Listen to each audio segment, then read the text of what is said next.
And once the YouTube is going, then I'll join. Okay.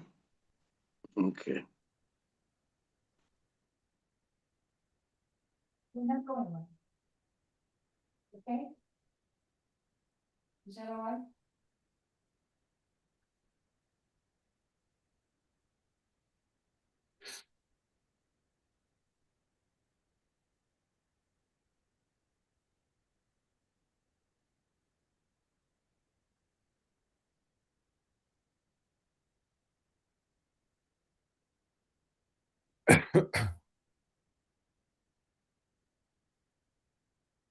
What happened? I don't know, maybe it's a moment of silence. Yes, okay, good. I pushed the right button and I closed the, You're sideways. and not only that, I also closed my phone, so Karen was the host of the meeting for 36 seconds. But it let me back in, and it knew that I was the boss, and da. These machines, people have figured out how to make these things exactly what they are, and it's really very amazing and makes a lot of things possible. So please, we have said our hellos. Yes, we did. Yes, we did. Yes, Karen didn't. But all right, it's on YouTube.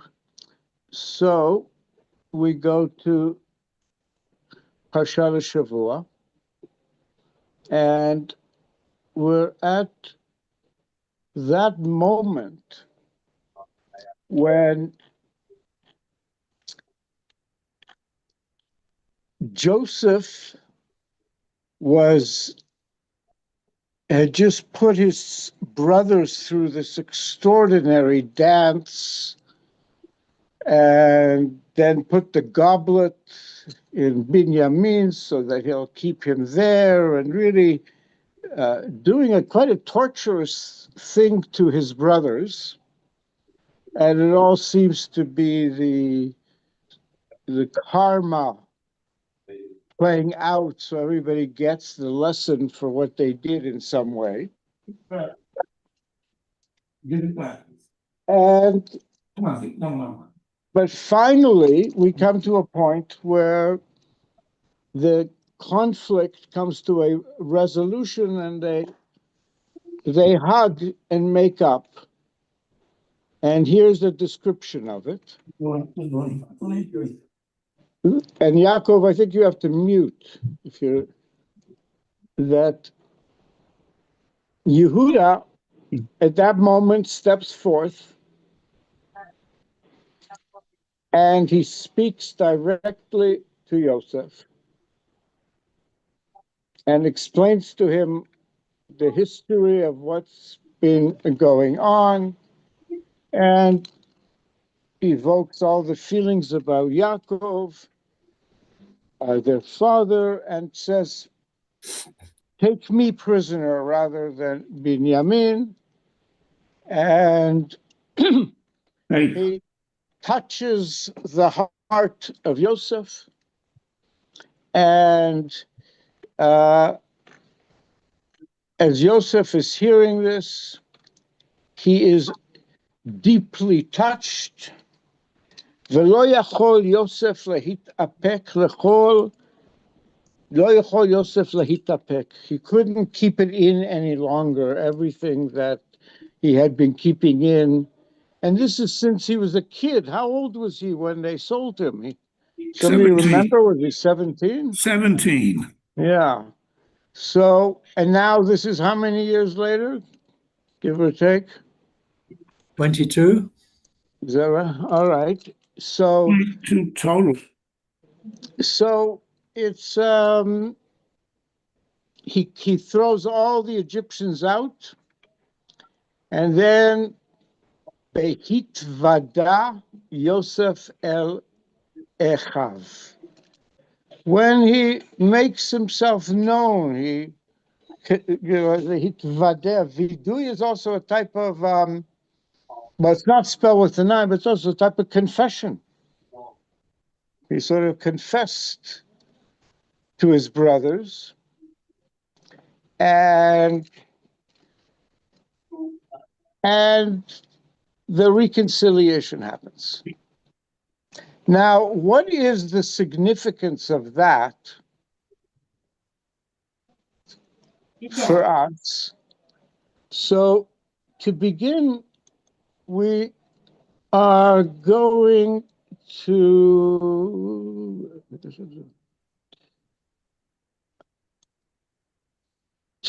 look at Rav Tzvi Yehuda, what he explained to his students, and that's written in the Chumash that of the things in it. It's sort of the smaller print underneath, but here there's something here that I think it's important for us to understand, and it's by this point in history, this is a common Kabbalistic knowledge, and it's important for us to know this as well.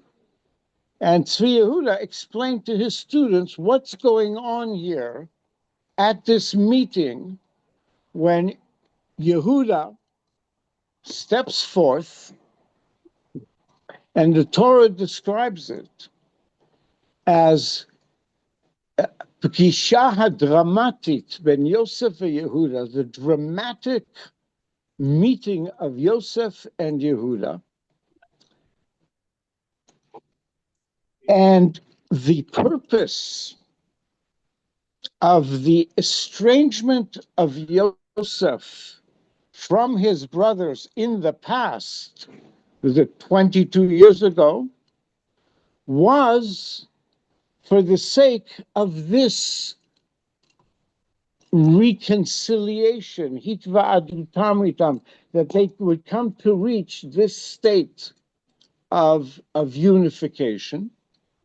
As the Pasuk says, at this moment, Hitvada Yosef el Achiv, he made himself known, and they the reconciliation occurred. And then, of course, it became that Yosef became an aid to help Yaakov, so we wouldn't go down to Egypt in a bad way, even though we had to go down to Egypt. Did you feed him? But he still, Is he eaten? for a long time, he made life better for us in Egypt. He helped, but we still had to get the curtains. Even 2 meals already today. Yaakov, please mute. And so that whole story is playing itself out. But at this moment where Hitva'ada Yosef el Achiv, Rav Tzvi Yehuda, Rav Kook's son, says, Mitgala ha'achdut ha'amitit shel shiftei Israel, was revealed the true unity of all the tribes of Israel. And this hitvadaut, this meeting, he shel melachim hanifkashim, they are the kings of Israel meeting. Because let us understand, what is the structure of Israel? The house of Israel, Beit Israel, is built from Leah and Rachel together. And the kingdom of Israel is built from the unification of Yosef and Yehuda. Their mothers create Beit Israel, and then they create Malchut Israel. They become, each of them in their own time, a melech in Israel. And here, at this point, and that's a historical process. It's a historical process of, well, he'll explain in a minute. But we have to understand what's happening here at this moment when Yosef comes back to his brothers. It is beginning the historical process of manifesting the kingdom of Israel. It's at that moment that it began. It then becomes very clear to us also שכל החילוקים אינם אלה גוונים של אחדות אחד, that all the divisions and the differences that we thought in the conflicts and all that were all part, different colors, different dimensions of one unity. And while the historical process required that Yosef and Yehuda developed their kingship separately, Yosef in Egypt and then Yehuda later in Israel, it's in their meeting, they are establishing Hamalchut Ha'atida Lakum B'Yisrael, the future Malchut that will arise in Israel.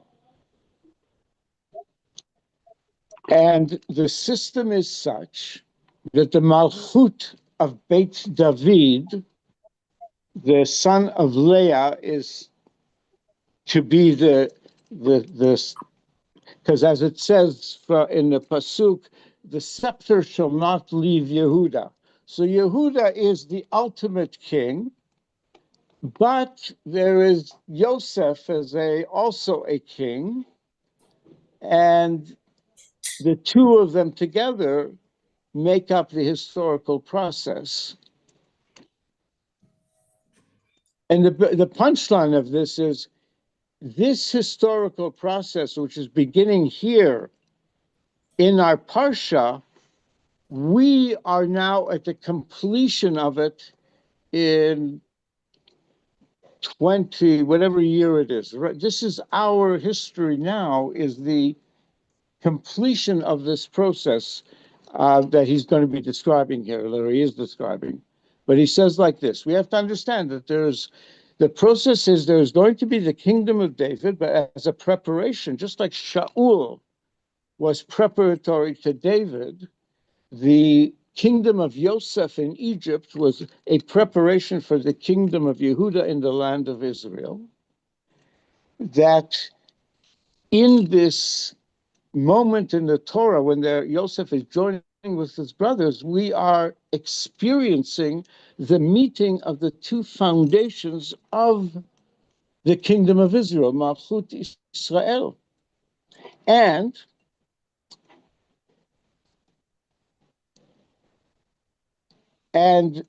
we after, and here he says, we can understand that after this, now in 20, whatever year, he was saying is probably in the 50s, but after this separation that Israel has experienced,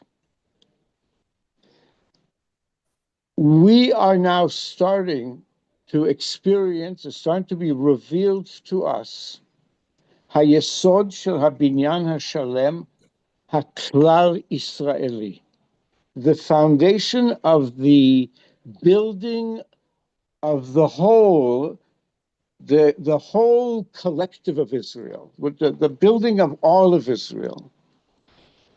Because what is happening now historically is holchim umitchabrim, moving forward and joining, are the two messianic forces, Mashiach ben Yosef im Mashiach ben David. And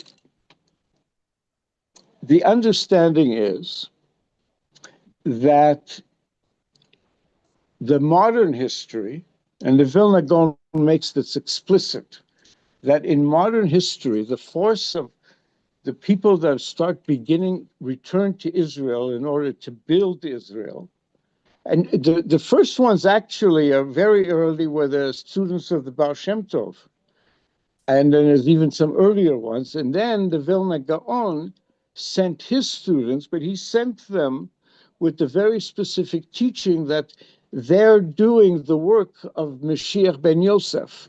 They need to go to Israel and do whatever it takes to build the infrastructure for Israel. and they became the people that built Jerusalem, and they ended up building Israel. Rabbi Rivlin was one of the families, President Rivlin in our history, et cetera, et cetera. And while that's what the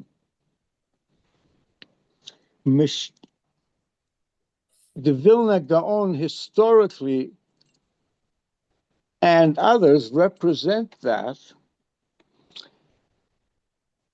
the next step in that, Rav Kook is expressing the Torah of Mashiach ben David. Historically, he arrived in Yafo a few months before Herzl died in Europe.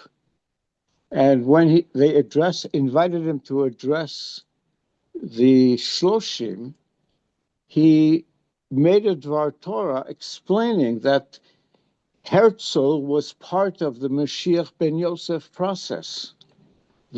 All who have been devoting themselves to building the actual land, restoring the language, all that, no religion involved, not because God wants me to do it, my soul wants to do it. He said that's all Mashiach ben Yosef. And it's quite clear he showed up here on the 28th of Iyar, 1904, which is Yom Yerushalayim, since 1967. The Torah of Rav Kook is the Torah of Mashiach ben David. So I asked myself, well, what would Mashiach ben David say to Am Yisrael today, given our situation? And given our situation with so much extraordinary things and so much conflict, interconflict. And there is a piece in Orot that I'm trying to summarize, and I cut it down more and more, and let's learn it. And this is all to be found in Sefer Orot. And we may have learned some part of it in another context, but it feels to me that the situation in Israel and is certain parts of it, it's really critical. It's really dangerous. The battles, the inner battles, and the way we're doing it. That I really feel we need to. This is what Rav Kook would be screaming,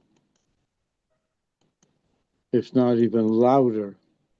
But I want to give it some context by reading the lead up to it. It's all in Orot. Okay. So, and also I really worked hard to cut it down so it wouldn't be too long. So please tell me if this is sort of digestible. And all right. So, אחרי המגרעות הרבות, after all the terrible, awful things that we've had happen, and I'm hearing this as a child of Holocaust survivors, שאנו רואים בדרכי חיינו הכללים בדורנו בכלל ובארץ ישראל פרט. So we are seeing in all the things that are happening in our collective lives, in our time, in our generation, and especially in the land of Israel. After all the rough things that we've gone through, and now we're seeing what's going on in the land of Israel. And he's writing this in like 1910. הננו מוכרחים להרגיש שאנו נולדים מחדש. We have to feel like we're being born anew. מתחתית המדרגה, from the lowest level, הננו הולכים ונוצרים עוד הפעם כימים מקדם. We are now moving forth and creating once again as we did in the prior days. Hinenu kruim le'olam chadash, maleh zohar elyon. We are being called to a new world full of elevated illuminations, light, לתקופה חדשה, to a new time period, שתעלה בחוסנה, that will be higher in its strength, על כל התקופות גדולות הערך שקדמו לה, much stronger than all the great epochs that preceded us, like the time of the first temple, the time of King David, and that was the highlight. Anything, time of King Solomon. We are now walking into a new time, new epoch, that we will be elevated in strength beyond all the great epochs that we ever happened before. And ma'aminhu am kulo, the entire people, the nation, we all know inside, she'ein galut od, there is not going to be any more exile. Achrei ha'geula ha'holechet u'matchelet shelefanenu. After this geula that is unfolding before us. Anu mishtokekim livnot et haaretz velehibanot ba. We are aspiring to build the land and to be built by it. Kedei lehiklot et rucha ve'avira, in order to absorb, klita, absorb its spirit, its atmosphere, להתאחד עם כל החיים המקושרים בה, to unify with all the life activities that are connected to building the land of Israel, and to be built by it. However, there is a problem. And in this chapter 18, he identifies the problem and offers a solution.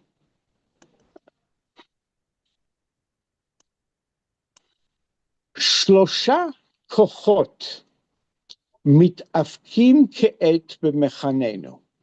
There are three different groups that are currently in battle with each other in our camp, in the camp of Israel.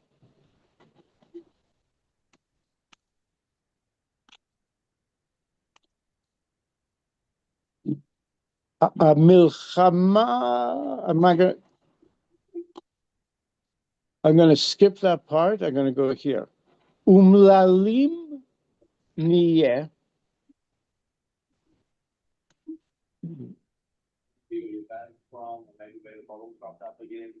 We will be miserable if these shloshet hakochot halalu, these three forces, shehem mukhrachim leheached etzleinu, that have to unify themselves among us, among Israel, lesayea kol echad et chedro velishachlelo, in order that each one can support, can help the other one and help improve them.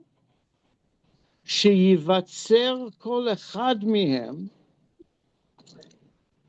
and also that each one of these forces will protect the other ones, will protect them from the extremism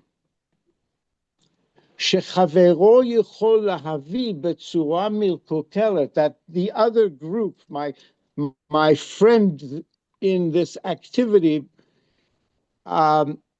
can become really extremist in their efforts if they don't have anyone reflecting, setting any sort of boundaries. They just, soon it'll be clear what he means by that, but he says that we need to unite these three forces to keep extremism from having power within us. And we will be miserable if we don't unite these forces, if we let them to be scattered in such a way that they're at conflict with each other and each one divided into their unique camp and standing as an opposition to the other camp. And what are these different camps? Well, there are three orders of life that humans are involved with. HaKodesh, the realm of the holy. Ha'umah, the realm of the nation. Ve'ha'enoshiyut, and all humanity. Religion, nation, universalism. Those are the three areas. Elehem shloshet hatviot ha'ikariot. These are the three basic foundational claims that life makes on us, that all of life and of all humankind is made up in some way of these three. And ההתמזגות הדרושה של שלושת התביעות הגדולות הללו, and the necessary blending of these primary demands, מוכרחות היא לבוא בכל קבוצה, has to occur. The proper blending of all these forces has to occur in any group שיש לה תקווה של חיים עתידים, that has any hope of a future life. There's no group can exist as so that. כשאנו סוקרים בחיינו, and when we look in our situation, the situation of Israel, רואים אנו, we see, שהכוחות הללו, that these energies, למרות תעודת התמסקותם, despite their destiny is ultimately to be blended together, ultimately, but in the present moment, we see הולכים הם ונפרדים. They're separating from each other. These encampments are separating from each other. הולכים הם ונפרדים. Well, when we see if that's the situation, הננו נקראים לבוא להצלה. We are called to come to save the day. We are called to save the situation. Rav Kook is called to save the situation. And now he goes into analysis of why the situation exists. I'm skipping the first line in it, and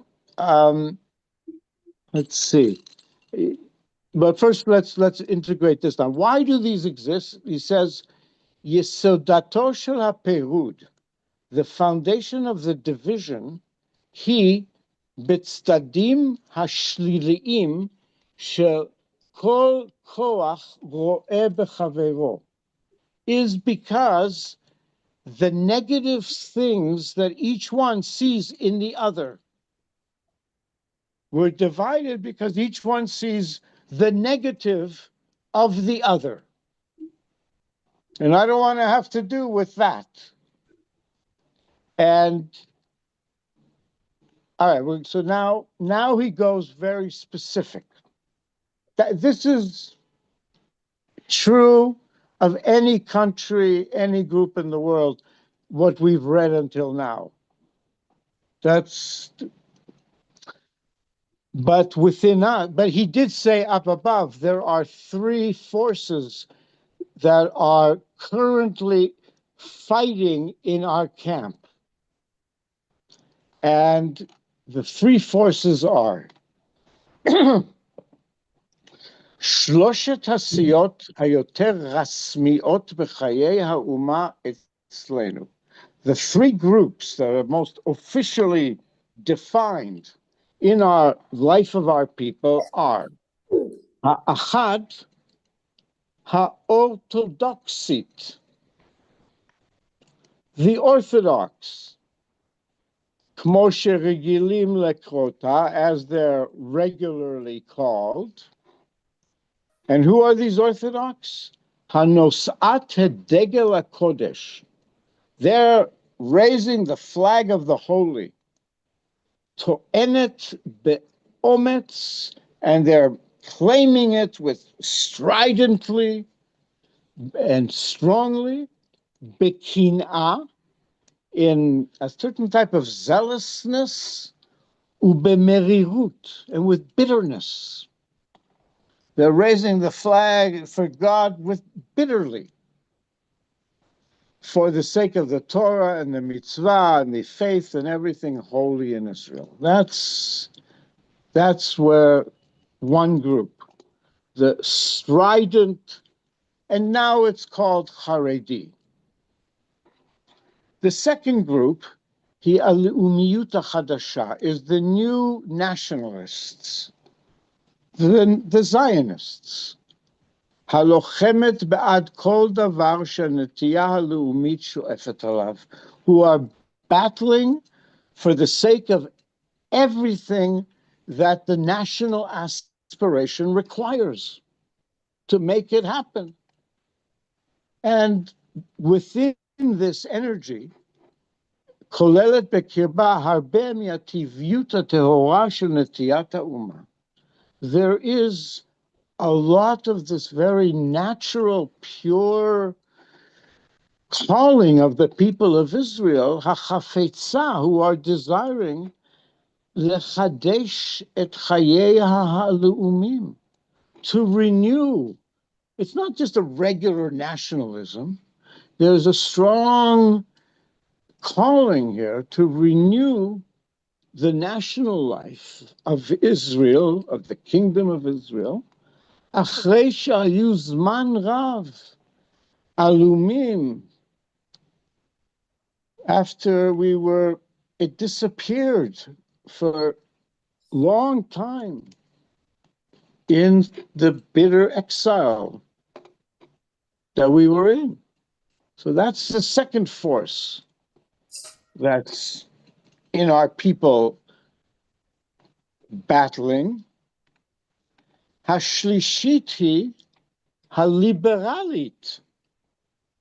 The liberals, that's what he calls it, the liberals, the universalists, it's translated, שהייתה נושאת דגל ההשכלה בעבר לא רחוק, that carried the flag of the Enlightenment, Moses Mendelssohn, everything, all that stuff that happened in Germany, mostly, and elsewhere as well, but the whole Haskalah, which we've discussed in other contexts, that happened recently and it's still going on in many ways.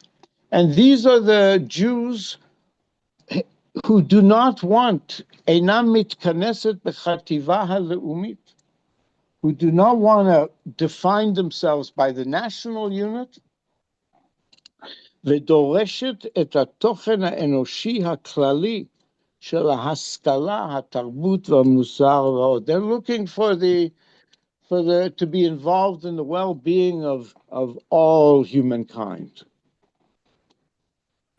Those are the three forces that are active within the people of Israel. And he's writing in 1910. Today we call it the Haredim. In Israel, in any case, the right and the left, the nationalists and the left, the other ones. No, And that don't we still have three? Because the religious Zionists well, they're their own thing, yeah, but they're identified with the right. They're they're identified with the nationalism part, and that became because Tzvi Yehuda put a big effort to after 67. Now that we got it, we have to settle it maximally. So they became that. There's many people now that are taking Rav Kook the next level, but historically that's what happened. All right, but now Rav Kook comments about this. Hadavar muvan, it's understood שבמצב בריא, that in a healthy situation, יש צורך בשלושת הכוחות האלה גם יחד. There is the need for these three energies to be together. ותמיד צריכים אנו לשאוף, and we must always aspire, לבוא לידי המצב הבריא הזה, to come to this healthy state. אשר שלושת הכוחות הללו יחד יהיו שולטים בנו בכל מילואם וטובם. That these three demands, these three claims together will direct us, will control us. Sholet is that they'll rule over us. These will be the dominant forces together in all their fullness and goodness. B'matzav harmony metukan, in a harmonious, repaired way, she'ein lo chaser v'lo yeter, that there's not too much, not too little. We'll be balancing them properly, because what will happen? HaKodesh, HaUmah, v'HaAdam. Then the holy, the realm of the holy within Israel,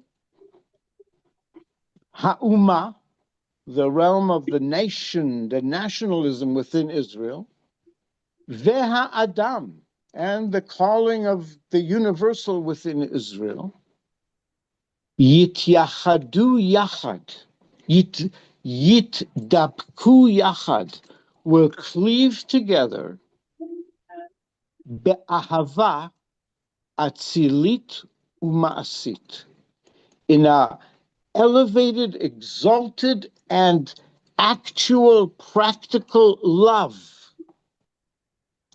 And here, yachad, yitva'adu. And now he goes to the same word that described when Yehuda and Yosef came together. Yachad, we, Israel, in the modern era, Yitva'adu, we will have this joining together the individuals of Israel, the Gam HaSiot, and even the different groups. Beyididut Haruya, in the appropriate friendliness. We won't be seeing each one as an enemy to the other. The Hakir, Be'ayin Yafeh, we will be able to recognize with a good eye, Kol Echad, Et HaTafkid HaChiyuvi Shel Chavero. Each one will be able to see with a good eye the positive purpose, the positive function, tafkid, that their other one is doing, that the other group, even though it's not who I am, this is their positive their positive functioning, Israel couldn't survive without all three. For the survival of each one, we need all three. And then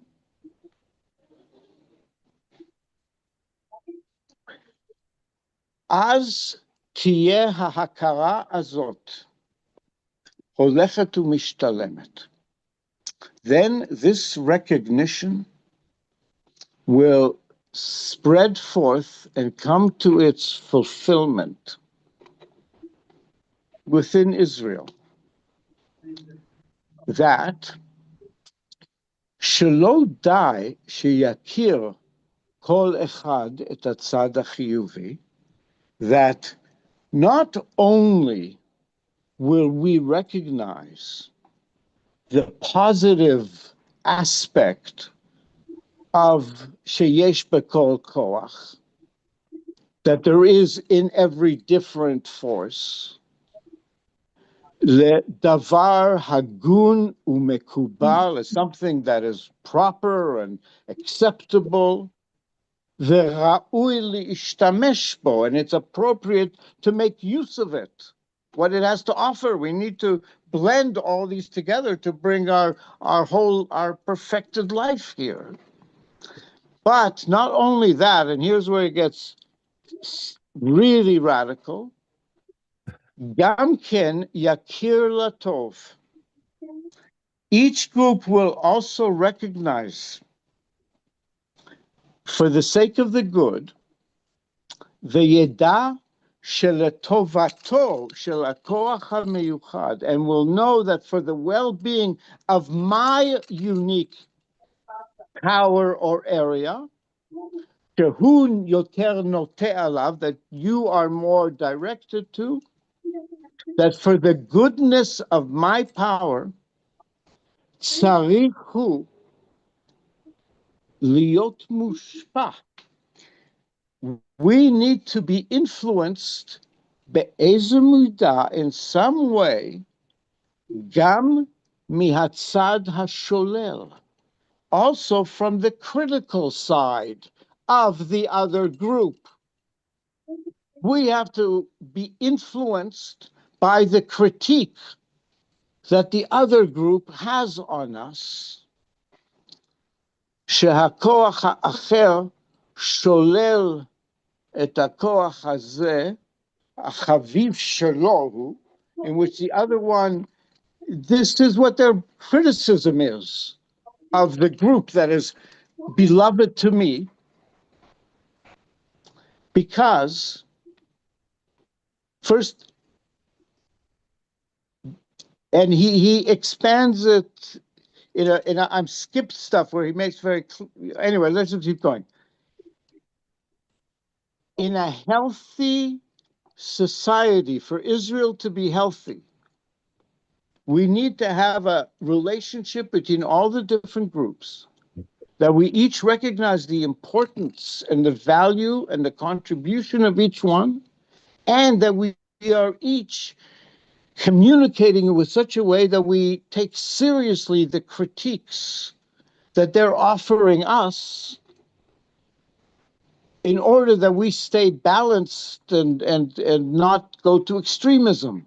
That's what he's saying here.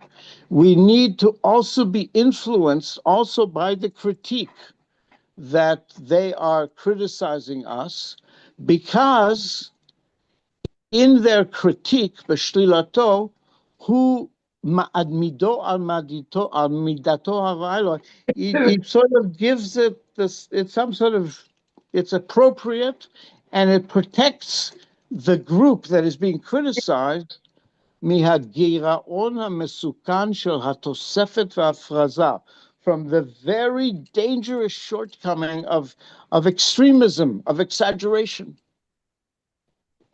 By listening to the criticism of the other group, it gives you some framework where we're prevented from going extremism. And here he says, here he brings it to the holy temple. This is the ha'avodah ha'meyuchedet mi'avodot ha'kashot shebemikdash. This is the unique, special, difficult avodah in the Beit HaMikdash, the kemitza. The kemitza, somebody remind me, the Kohen would put their hand in and they pull out a certain amount of flour and then put it somewhere else. And it had to be shelo yechsar v'shelo yotir. That they took not too much, not too little. Therefore, so it says they have to be, everything has to be balanced, and we need to balance each other. That's what he's been saying in all this. We have to have a relationship where we can respect each other in such a way that we can really all balance each other and really all contribute to each other, rather than be in a battle with each other for dominance and all that stuff. V'kein, and so now here's the punchline. V'kein, כשניסתכל בשכל טוב, בתסיסות, when we look with proper thinking at the fermented, fiery disturbances and all those sort of temperamental conflicts within each other, because everybody's so worked up for their particular thing. When we look with seichel tov, with clear thinking, at this type of behavior, she'anu sovlin mihen kol kach bedorenu, that we are suffering so much in our generation, in our time. And you understand, he's talking for his time, and he's very, very clearly talking, we're experiencing the same thing, but larger. So he says, when we look with clear thinking at all this disturbances that we're so suffering from in our time, neda she'ach derech echad yesh lefanenu. There's only one way before us, and that is shekol echad, that everyone, bein yachid u bein kibbutz, whether an individual or a group, yasim el libo et ha-musar hazeh, will take to heart this teaching that we all are to have something to offer and so forth. V'yachad im ahagana, and so that along with the defense, shekol echad karui lahagin, that each one is called to defend and protect their al oto hakoach hameyuchad shehu mekushar alav, to the natural sense of defending and taking care of protecting the unique koach that I am connected to, and whether al pi teva nafsho, I'm connected to it because the nature of my being, or al pi hergelo v'chinucho, or because it's sort of become what my custom and my education. I've been brought up to be this way, and I am this way. All right, so that's the way you are. And we have a lot of that. But he says, along with the natural sense of taking care and wanting the best for my group, yeda, each group will know, ech lihishtamesh bekochot, how to use the energies, how to make use of the energies and strengths and powers that הם מוצאים להם מקלטם באנשים אחרים, that find their shelter, the people with other people, ובסיעות אחרות, with people that this is their priority. so that we can make use of the important things that the others are doing, because that's what's important for them to do and to contribute to the collective. And also, though, to make use of it, leman yashlim et atzmo ve'et si'ato, in order to bring myself and my group to its wholeness. We need to draw from this for our well-being.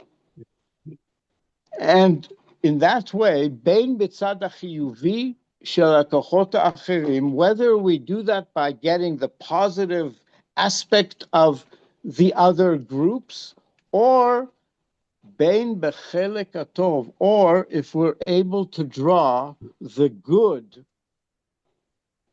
that the other group, that the other groups, the good from the critiques that the other group is critiquing us. We can make good use of what they have to offer us, and we can make good use of the critiques that they give us some perspective. And so that we don't, he says why?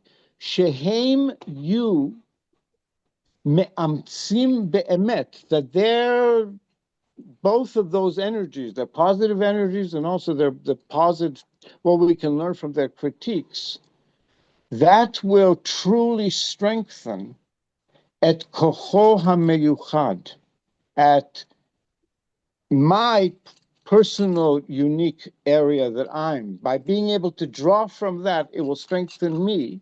Why? B'ma sheyishmeru oto, they will protect me, kalkalat hafraza, from the ruination of exaggeration. Hagoremet halishut koach ve'tishtush tzura. This sort of extremism, exaggeration, it causes a weakness of power and a blurring of form. It becomes, that's what he's calling it. And here's the final line. Be'ofen zeh, it's in this way, nuchal lekavot, that we can possibly hope. It's only in this way that we can hope lahagia lematzav shel chaim aruyim legoy echad ba'aretz, to reach the situation of a life, complete life of one people in the land, and with all our different groups, but one people in the land, and harmoniously in everything that he's been describing. And this is so relevant. It's so relevant. And thank God, I think there's a lot of people in Israel that are actually, I don't know, I don't want to say, but I certainly, anyways, that's what he's saying. This is what we need to do. And if, because I also skipped stuff, but in the stuff I skipped, there's one piece that blew my mind in terms of what he's saying about the modern times. And that was where he says that, I guess I'll just do it verbally. But basically he said that in our history, it's in the passage where he says, right after we've gone through these terrible things and all the terrible sufferings we went through, we're now wanting to rebuild again. And he says we have to understand that since the time of the destruction of the temple and following it,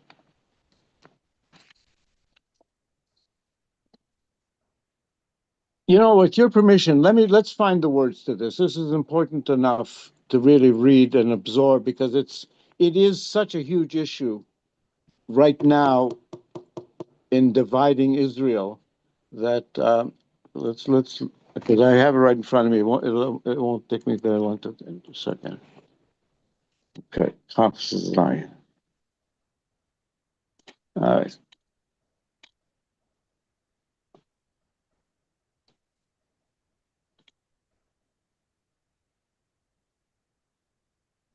Here it is. It's okay. This hitgabrut haruchanit ha'elyona. This spiritual, elevated spiritual growth that Israel is now, there's a certain spiritual awakening. Mechazeket et atchanim ha'ma'asiyim. It strengthens the practical activities. Umagberet et ha'it'anyenut be'olam ubechaim ubechol asher bam. And it is strengthening our interest in the world and life and everything that is in it. What does he mean? It's only Bizman Achurban, in the time of the destruction of the temple. Since that time, the Karovlo and following it, She'achel ha'Israeli, that the Israelite force, Israel power, ne'etak mi'admato, was separated, cut off from its land. So what did the Israelite force have to do? Hutzrach lehakir et udato. It was necessary for us to know our destiny, our spirit, our function. Rak b'ma'amado haruchani hamufshat. Only on the level of our spiritual abstraction. We went into the abstract spiritual world.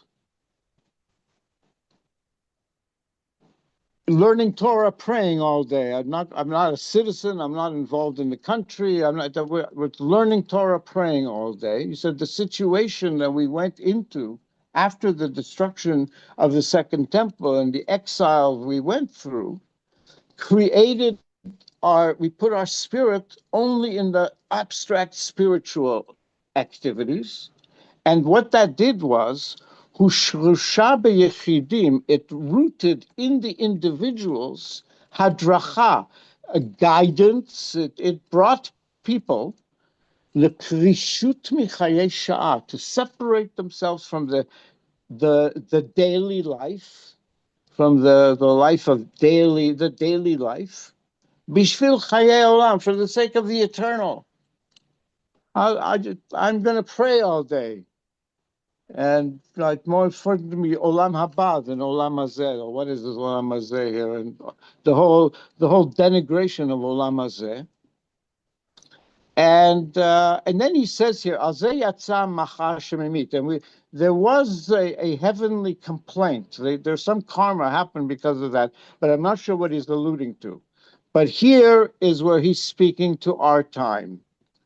Aval, ka'asher higia hator, when the voice of the turtle dove, kol hator, is calling out, it's now come the time for binyan ha'umah be'artzav, to build the land, the people in its land, ve'hatzorech ha'ma'asi, and the practical, actual need של הסידורים המדיניים והחברתיים, of all the structures, the national structures, the social structure. We have to create the national and social infrastructure for a nation.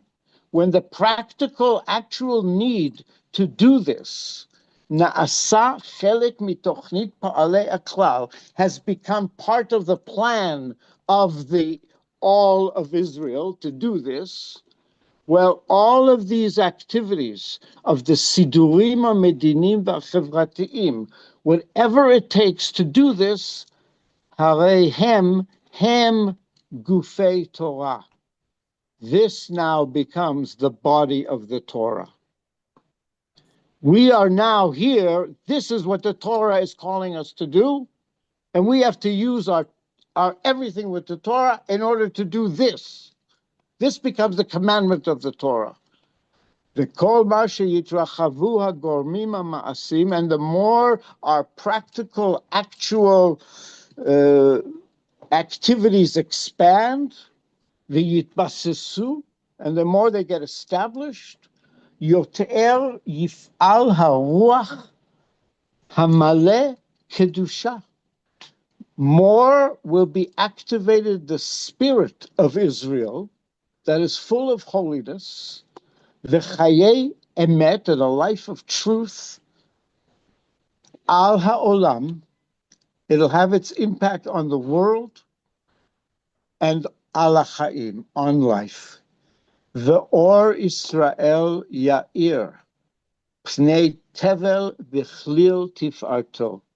And the light of Israel will shine on the face of the entire planet in its complete beauty, and will really fill the world with Kedusha.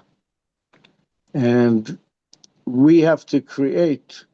So I want to bless us that we're really successful in blending all these energies so that this tzorech ha'ma'asi for the sidurim ha'medinim v'chevreteim, that everything that we need to do to create our nation, our society, we understand this is God's, this is what the Torah is calling us to do, and to do it in such a way that we blend the holy, the national, the universal, and bring good and light and balance, and with love, and not extremism, and really bring God's wholeness, the ahava, so that people can really know through ahava is a link to Yud Hey Vav Hey, and then we can all connect together.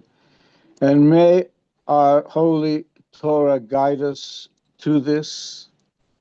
May we learn what the Torah is telling us for our days, and may our learning and yearning for the best bring complete victory to Tzva Haganah Yisrael, the return of Ron Gvili, and everything else that needs to be returned, and the healing of everybody wounded, and the comforting of so many mourners, and the elevation of all the holy souls. This is the script. It's Amalek. We have to remember, with all the politics and stuff, that's the underlying theme. And thank God we know that Hashem is with us and is our ally, and we will be able to this is really what Israel is here to do. Limchot et zecher Amalek mitachat hashamayim. And Rav Kook says it doesn't mean erase the memory of Amalek from under the heavens, but not above the heavens. So we can elevate. It's also a process of elevating. So may we be great elevators, and for ourselves and the entire planet. Venomar. Amen. Amen. Amen. Amen. And then we'll experience the reunification of Yehuda and Joseph and all of Israel and everybody.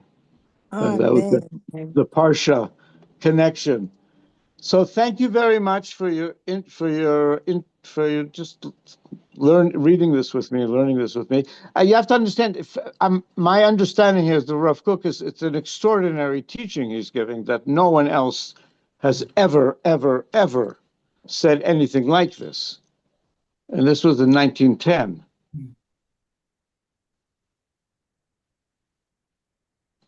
And he refused to identify with any particular group.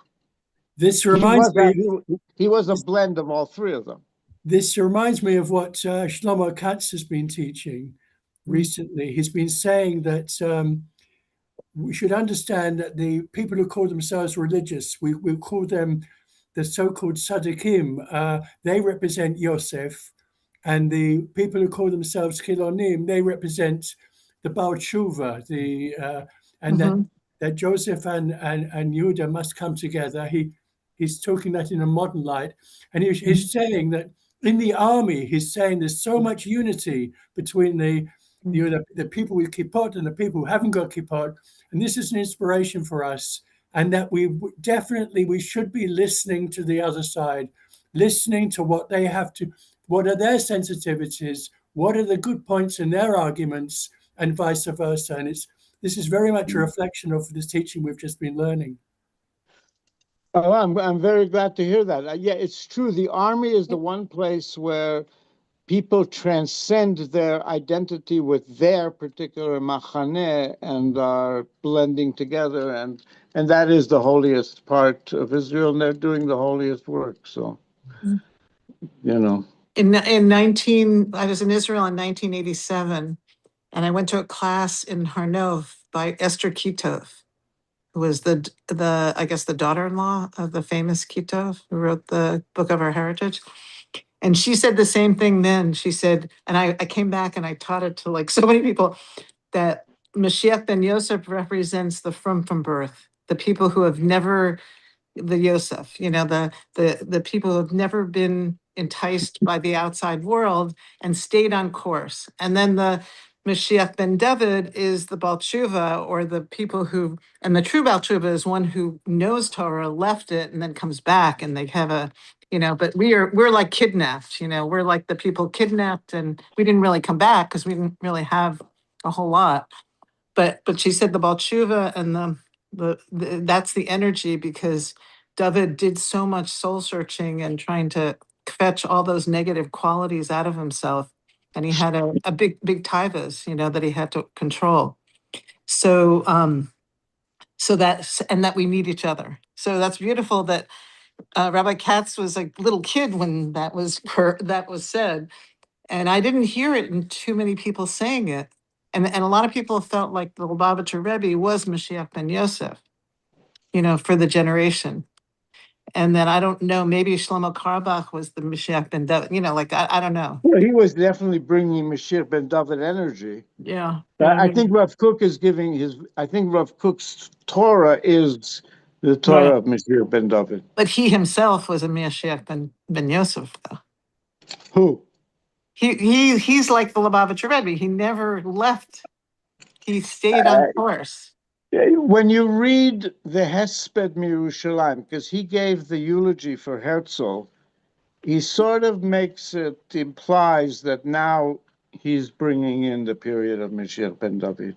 Right. He's actually saying now that the thing where the Spirit is coming, and he does that. So didn't Shlomo Carlebach kind of revitalize like Rav Kook in the people who didn't know Rav Kook? Who was the? Sure. Reb Shlomo had a really close connection to Tzvi Yehuda, Rav Kook's son. And I wrote an article for Rabbi Joe for the Festschrift that how Shlomo is the #1 exemplar of Torah to Rav Kook. And I've sent it to a few people. If you want, I'm happy to send it. Because it's interesting in Chabad. I was in Chabad for a long time. They never mentioned Rav Kook, and he comes from Chabad. It's so interesting. No, it's not part of the. Right. Could you send your article again? Sure, but if you can send me a WhatsApp reminder or something, because I'm not going to be able to do it in the next little while. Thank you. Do you know what? Can you speculate why the Lubavitcher Rebbe did not bring his Torah out? Because the Lubavitcher Rebbe didn't dissuade people from going to Eretz Yisrael, and in fact, he said people shouldn't come back once they're there. He didn't want to separate himself. He wanted to be accepted by the frum Haredim. But he was a very controversial figure in I know, but Haredim. he still wanted to, in my opinion, he still wanted to not divorce himself from them. So maybe that was a tension that he had to struggle. And it could be that, I don't know if the Chabad have their. They don't even talk about other people besides the Baal Shem Tov. Yeah, that's right. They have their Masoret, and he was in their Masoret, and it was just not the way. And most are like that. That was also part of what Rav Kook didn't like. He said we have to, Expand. we have to blend all the ones, not stay locked in particular groups. That's what what disappointed me when I went to 770, because I felt it wasn't reaching out completely. It was still within the confines of traditional Yiddishkeit. I think the concept that I heard from, like when I was in Crown Heights, and I'm still connected with Chabad very heavily, is that you take care of your house before you take care of the world. And by the Rebbe strengthening his house, look at how he took care of the world. I mean, everywhere you go, you can find Chabadniks. It's crazy. Yeah, no, it's not. Yeah, no, I can appreciate that. And then there were other people like Shlomo who I want to, like I want the world, like I know Rabbi Twersky, the Milwaukee, the Milwaukee Rebbe's. Yes. Their father was a very holy man, and also they were connected with Bubov. And he told when the boys, the five boys, Reb Shlomo Twersky, Abraham Twersky, then there's another brother that wasn't a public figure, Mordechai, and then there were two twins, Michal Twersky and Aaron Twersky. Both of them were. So he said, I give Michal Milwaukee, but I give the world to Shlomi. And that's how, Reb Shlomi went to Denver, but he really was like a very small, like Shlomo, it's like he was a blend of Chabad, Shlomo Kabach, Bubov, he was really a blend of so many different worlds. And he had people I hung out there for years. He had so many diverse people coming in. And Reb Michal was more insular, he wasn't the Rebbe for the world. And Mordechai came to the Karlbach Shul for that year after Shlomo passed away. He even came to Yerushalayim for the unveiling, and he spoke on that Friday night. Which Mordechai? Because Mordechai Twersky was not a public figure. He died, before Shlomo, I think. But maybe Reb Mordechai Twersky, Reb Shlomi's son. Reb Shlomi Twersky's son from Denver. Yeah, no, right. He was our Rebbe after the Reb Shlomi died, and now he's in Flatbush. Yeah. He was amazing. Oh, amazing. Yeah, he is amazing. Oh, wow. Yeah. We missed Reb Shlomo so much at that unveiling. That whole summer we were there, but he was there guiding everyone, uplifting everyone. And he came back to the Karlbach Shul and spent time there on Shabbos and answered everybody's questions, whatever question anybody had. He was a total light to us. Total light to us. Wonderful. Mordechai. So that was, it was such a big teaching. What you were just teaching from Rav Kook about having to listen to people who don't think like you do. I mean, if we can understand our own lives, they have they can help you. They can help you. Yeah, you can understand the good in what they are thinking, and also recognize their criticism of your camp. Beautiful. And one Rebbitzin that I was connected to, who is mother of like 16 kids, she said the purpose I feel of the Baal Tshuva is to shake us up, because we got to we were on survival mode after the war. So we had to hold on for dear life to, tradition. And then the Baal Tshuva movement comes along in the 1960s and starts shaking us up and making us think. So we might resist you, but we need you. We need you to shake us up, but we're going to resist because we have to hold on. And so that's Mashiach ben Yosef and Mashiach ben David. And Reb Shlomo was the one who started that whole unbelievable uprising. Yeah. It was before NTSY, before the Chabad, before anything. Right. He was out there. How did he find me? I'm a little nothing out in Floral Park, and he found me. Invited me and my mother, my father, my family. And I think that what the from birth told me is that we were afraid of you because you want too much change too fast. And then it's chaos. So listen to us so we can hold you. You know, we can give you that stability that you didn't get when you were, you know, your wild hippies or whatever. He says, but we need you because we need your creativity. We need your passion. We need your spirit, you know? So that was like beautiful. I felt like I had a place because for so long I felt like I was like, I'm a reject, you know, from both worlds. So I think that's emerging today with bringing Rav Kook's message, because he did it early, and people didn't want to receive it outside of the circles. So I was at a Shabbaton in Long Beach this past week with Ellie Beer, and there was a guy who got up. I don't know his name, but his whole life, and he knows you, Yitzchak. He lives half time in Israel, half time here. He was talking about every time they asked him to speak, he was like the rabbi of the weekend.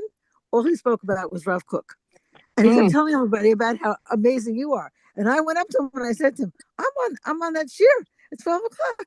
He said, do you know what Rav Yitzchak is doing in Eretz Israel right now? He's causing a whole uprising. He's turning everything around. He's waking people up all over.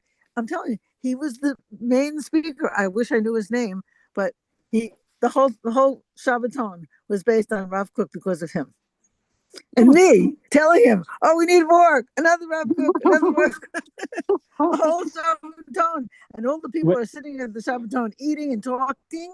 And then all of a sudden he'd get up and the whole place got quiet and they listened. And they came up to him afterwards and said, we needed to hear that. We needed to hear that. So Rav Yitzchak, you have a student out there. He said he's 32. I don't know his name. He was amazing. He was really amazing. Well, a rabbi in Baltimore just started teaching Rav Kook classes. I was shocked. It's and you might know him, Yitzhak. His father-in-law is Moshe Shore. Oh, wow. His name is Rabbi Motzen, and his daughter is. I know more Mickey Shore, so that's Mickey Shore. Mickey Shore. His daughter is the Rebbitzin in the shul, and her husband is the rabbi that just started teaching Rav Kook. Oh, good. I haven't gone to the class yet. It's an on-site class, not a Zoom class. Wow. I'm glad to hear they still have those. But amazing, Baltimore. I hardly ever heard about Rav Kook, and then I saw this advertisement for this weekly class. Wow. Well, it needs to be widely learned. It's the most advanced Torah we have, and anyone who wants to have an advanced contemporary understanding of the Torah, it's like ignoring, the Rambam or anyone you can name, ignoring it once it's here. It needs to be learned. Amen. And also, so I'm glad to hear that. I'll send him now you're thinking, I've never sent him your link to the class. So I'll send him. Sure, and feel free. And feel free to invite people and all that stuff, because you're broadcasting from Rav Kook's office. But where used to be, his bedroom. So Baruch Hashem. All right, so we will continue Sunday. Shabbat Shalom. Shabbat Shalom. Shabbat Shalom. Shabbat Shalom and everything good for everybody. Keep shining that light. Keep shining that light. Shabbat Shalom. Shabbat Shalom. Yes, all right.